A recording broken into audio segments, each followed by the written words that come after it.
you and I were having a conversation 20 years ago, before TDM was set up, what would you have been talking about in terms of the next 5 years? If I asked you a question, next 5 years, what would your answer have been? So it's taken me the 17 years for it to finally become what I imagined at that time. Okay.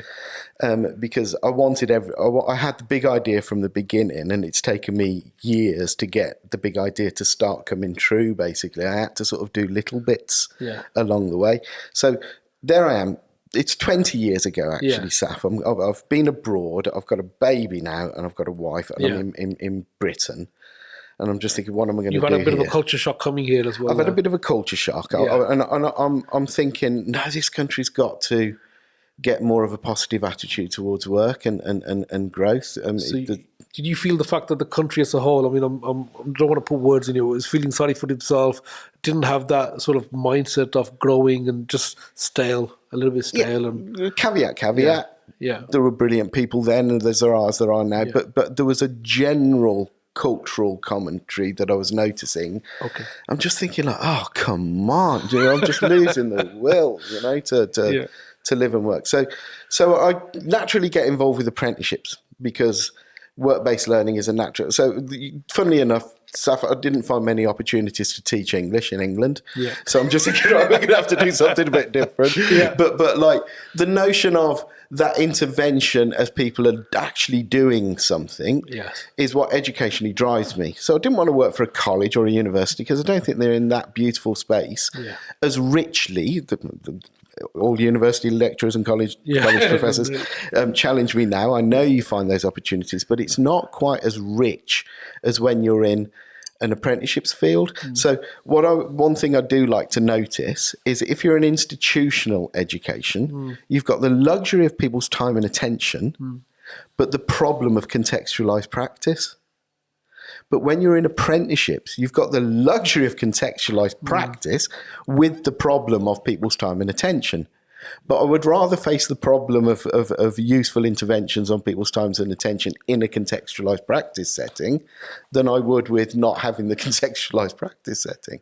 So for me, the natural place to arrive was apprenticeships. Okay. And the reason the company started was a complete and utter accident. Oh, really? Yeah. So what had happened was I was working with a training provider that had got 6 different centres around the country.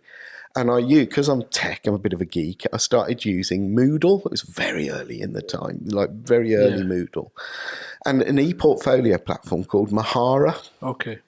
And those 2 technologies I instituted in this training provider organisation. It was a small national provider called Training for Tomorrow. And I instituted those 2 technologies as a way of structuring learning with Moodle and getting the evidence artifacts in a showcase portfolio way from Mahara. And so because I'd set up those 2 platforms, I got put onto a stage. It was called Learning Provider of the Future, and I got a speaking slot at that. They were called ALP back in the day, not AELP. It was ALP. Yeah, I remember that. And they put me on a stage, and a week before I got that speaking slot, the company that I was working for went into liquidation. Some battle had happened at the top, and the whole I was fired basically. I was unemployed. Yeah. So I stood on that stage and said, well, this is what I'm doing with ePortfolios and Moodle, and explained it to people. Yeah.